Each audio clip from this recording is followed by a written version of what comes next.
Magandang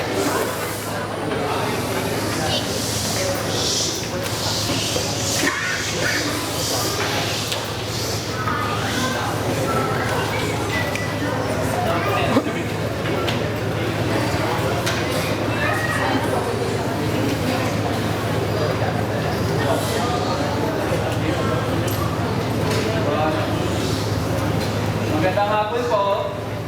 Magandang hapon po. Bigyan ako ng masari. Magandang hapon po. Bigyan ako ng masari po.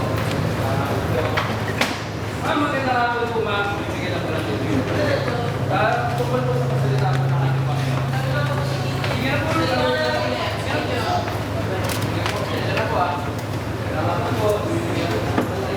Magandang hapon po.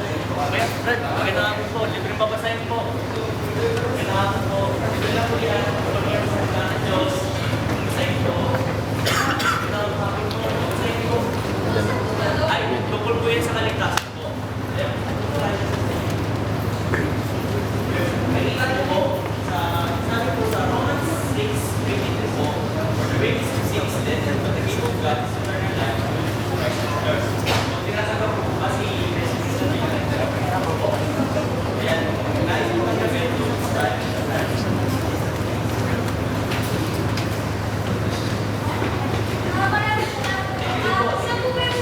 Ay, yan po yan sa San Francisco po. Hindi po, hindi po. Ano lang po, ano lang sa ulo po. Ano po kayo yung Sunday, 9 AM po.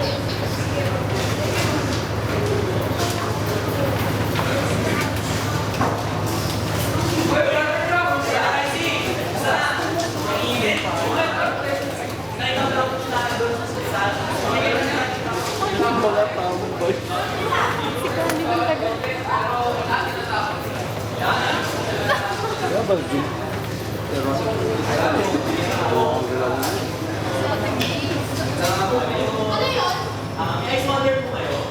Wala kami na ice water, hindi naman nagpapasa. Tsaka, wala naman, pang mayaman kaya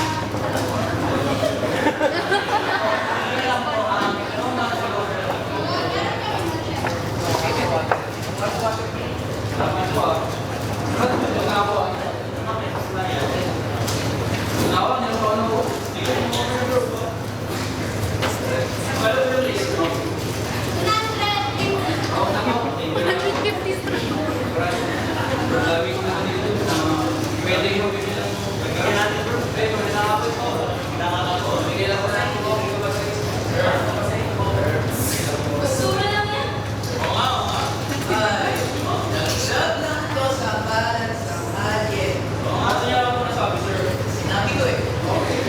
Teka, pag ito binasa mo ka na natin. Oo naman po. Higit pa po yan sa loob ng mga palalunan niyo po. Wait, tingin na kami.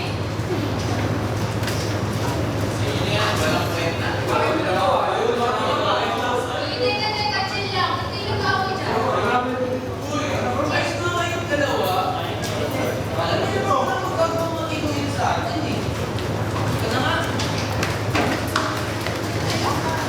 Nakita ang loob ni IC at ni Graham sa pagbibigay ng tracts at pagbahagi ng salita ng Panginoon. Ngunit alam at naiintindihan nila na ang gawain ng Panginoon ay dapat magpatuloy. Hindi sila nagpatinag at nagpatuloy pa rin nagbahagi ng magandang balita na ang Panginoong Yesus ay namatay para sa kaligtasan ng mga tao. Alam ni IC at Graham na sa kanilang pamamahagi ay magkakaroon ng tanim na bunga sa nabalang araw ay kanilang aanihin para sa Panginoon. At makalipas ang ilang araw,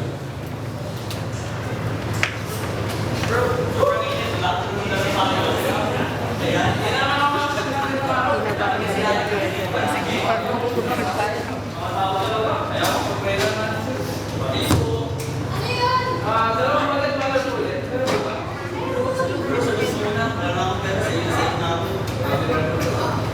Hindi lang tayo bibigyan ng mga pera.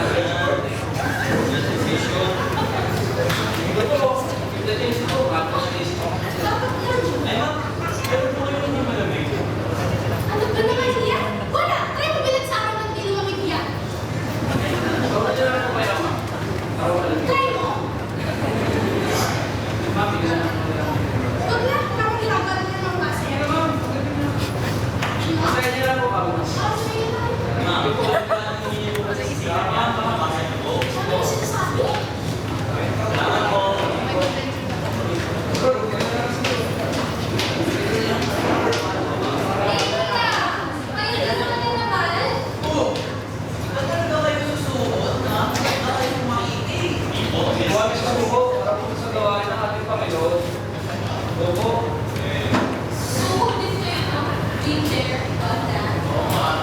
Nakasaya dito, nakakawalang ganang tumambay dito. Sarap pa naman sana tumambay. As always, Uy, it's a case.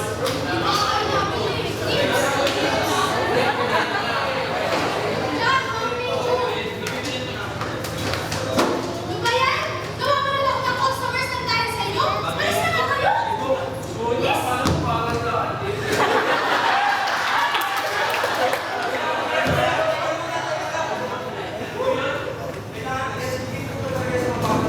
Oo, tama ka na. Oo naman. Oo pa tayo. Kaya sumama sa akin. Brad,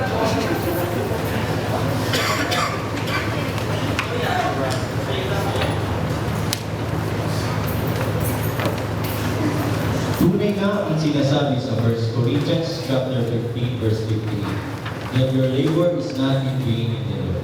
At nagpursigi sina Brother Icy at Brother Graham sa pagbahagi ng salita ng Panginoon, kahit na may mga pagsubok, hindi na baliwala ang mga ginawa nila at nagkaroon pa ito ng magandang bunga. At isa sa patunay nito ay ang buhay ni John na noon ay walang direksyon ay nabago ng salita ng Panginoon.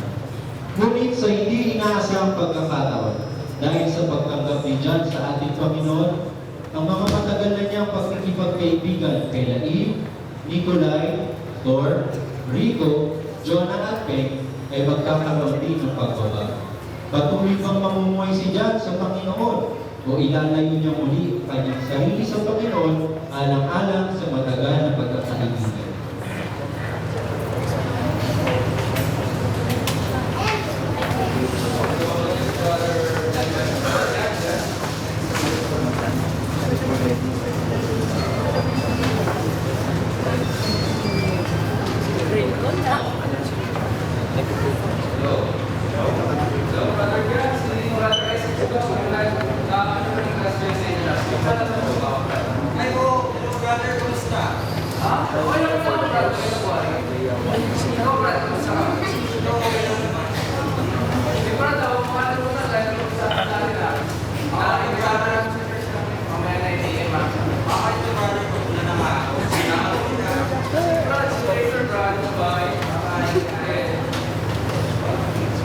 Wait, John!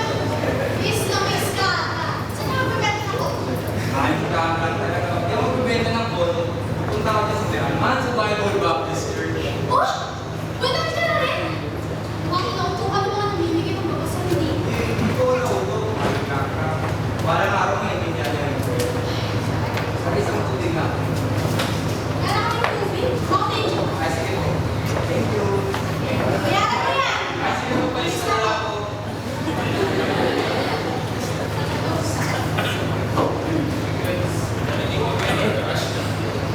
wait naman ng lahat eh. Si John Noy.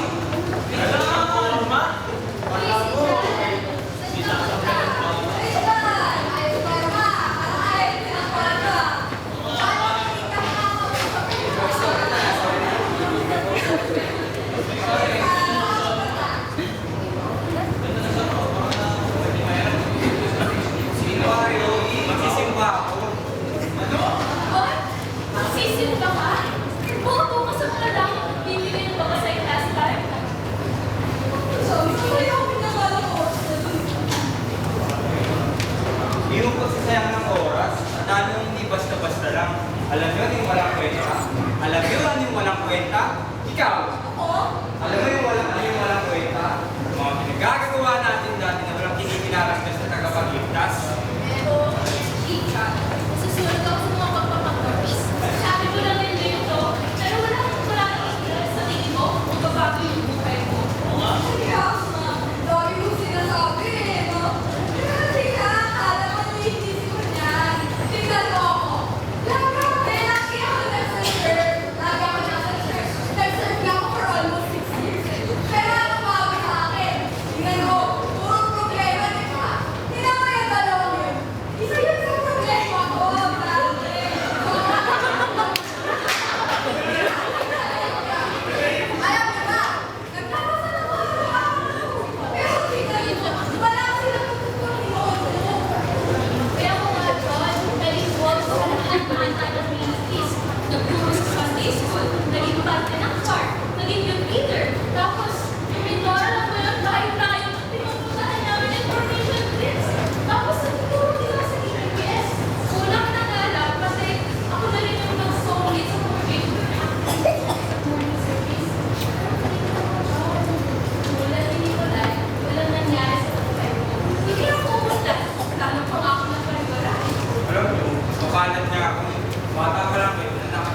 natin naisip sa panahon na sumuko tayo. Ang Panginoon, hindi ba siya buwigaw? Sa panahon na nawalan tayo ng tiwala sa sarili natin, nakakaya, napaling sa Kanya. Paulit-ulit pa rin yung pinapakita sa atin na what is best for us even if we don't deserve it anymore. May mali ba sa nasabi ko? Nagbase ng naman sa mga naranasan ko eh. Ay, naku eh. Kasi din si John. Nakutulad talaga siya ng klase na yun. Anyway, nauuhaw na kami kanina pa. Hindi na tayo kay Aling Clap-Clap. Mas na yun. Oo nga, nakauhaw yung drama. Ay, Clap-Clap! Good morning! Ay, huwag naman hindi na ako may customers. Sige po. Continue nga po. Yes? At nagpatuloy na si John sa paglilingkod sa Panginoon. Pinaliguran na niya ang tuluyan ng nakagawing buhay na ginagawa ng kasama pa ang kanyang mga matatarik na kaibigan. Hindi man tanggap ng mga kaibigan ni John ang desisyon ng kanyang pinili, hindi pa rin ito tumigil sa pagdarasal na balang araw makakasama niya muli ang kanyang mga kaibigan. Hindi sa nakagawing tambayan, ngunit sa paglilingkod, pagkilala at paglaro sa Panginoon.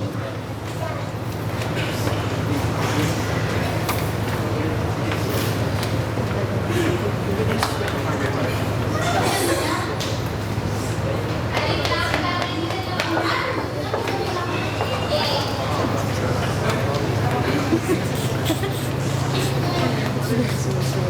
Wait, hey! Ayos ba itong suot ko? Okay ba itong suot ko?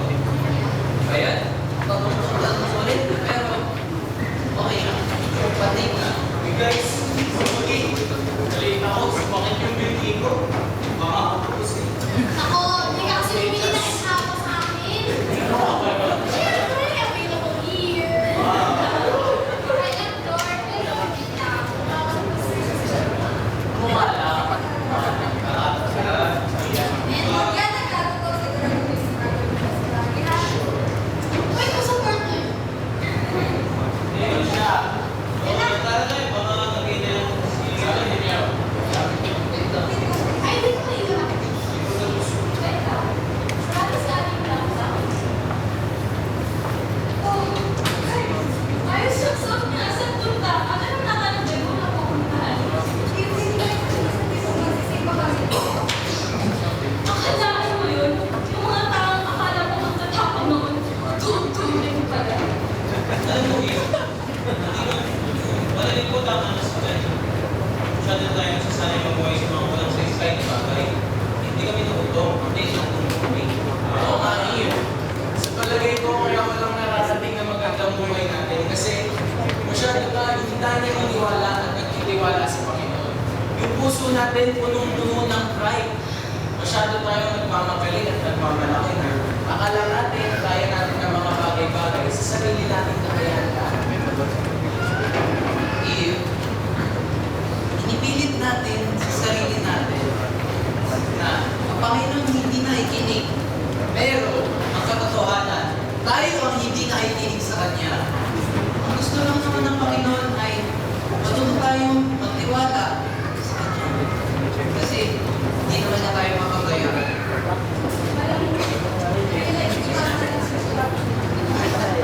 Ay, magkakakagas ka natin kasi simula bata pa lang tayo, nakilala na natin siya. Pero ang ginawa natin, kasi hindi magsubok, di ba? Sumupayagan tayo. Grabe, kinalimutan natin siya. Sakit-sakit lang para sa kanya. Sana ma-realize mo itong mga sinasabi. Kasi hindi talaga dapat. Hindi tutuloy na tayo. Hindi dapat na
i-highlight na namin yung talagang yung mga pagkakamaling nagawa namin. Like, hindi naman hinahangad ng Panginoon na maging perfect tayo eh. He just wants us to live in righteousness. Mga iho, mga iha. Sakit na ng leg ko sa inyo. Tsaka, tsaka saglit. Malilate na tayo mga kamusta. Tara, please. Bye. Bye. Ayun, siya. Alas kami ah. Huwag mo kalilimutan na never kami papapagod. At lahat ay nangyayari dahil sa mga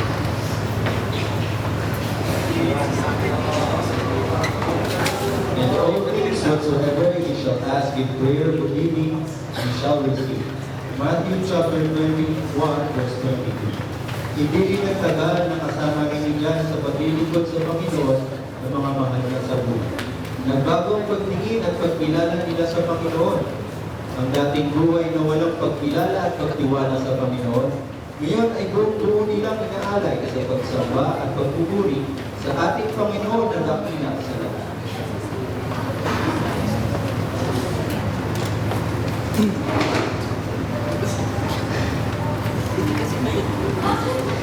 Bakit kailangan mamarasan ng lahat sa akin? Ano ba? Ito po gusto ko sinabi ng Panginoon sa akin. Yung mawala yung mga tao at bagay na alam niyang bibigay sa'yo sa akin.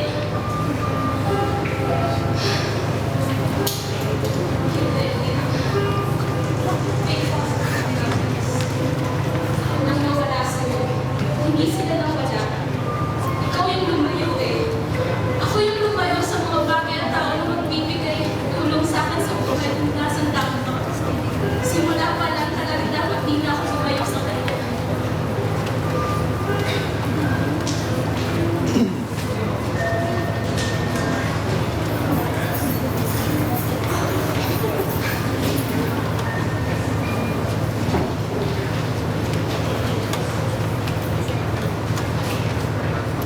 Good morning! Good afternoon po. Good afternoon.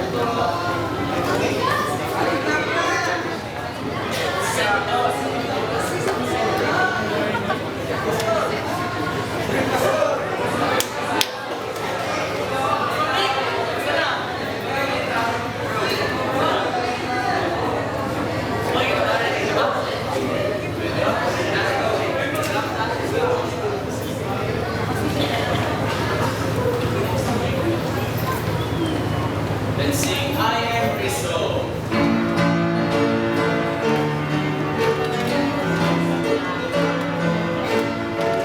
Sing!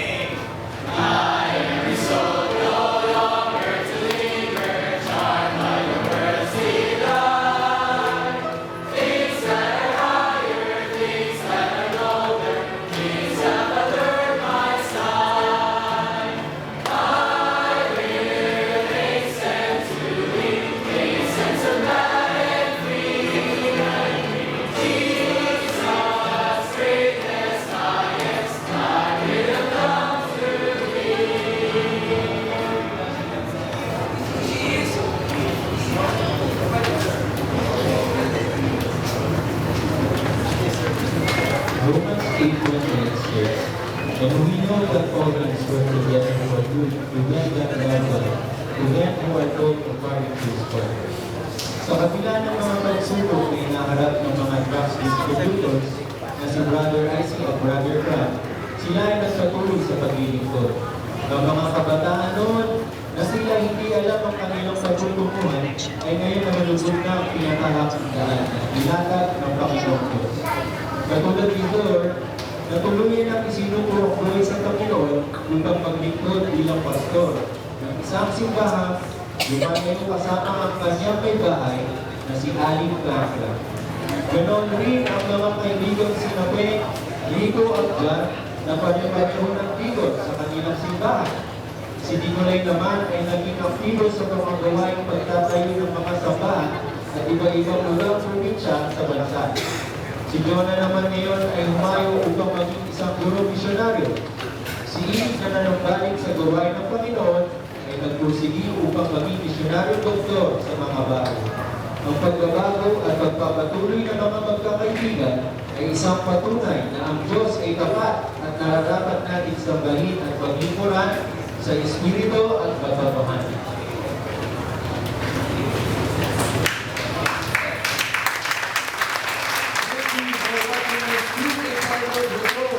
Introducing ang mga nagsibag ganap, Lorraine Sebastian as Aling Klakla. Ang mga distributors, Mark Reyes as Kram, Jasper Libana as IC. Ang mga tambay at backsliders na sina Ira Nicolay Sebastian as Nicolay, Irene Edberga as Eve, Jonah May as Jonah, ang mga unbelievers na sina Jetro as Faith, Yuri Badillo as Torpas, Jericho Romero as Rico, Joaquin Valeriano as John, and the other characters. Girl number 1, CJ Calway. Girl number 2, Antoinette. Usherettes, Grisha Sebastian, CJ Calway ulit, and Rolisa Bautista. And ang nag-iisa nating Ilo Boy, Caleb Emmanuel Priya.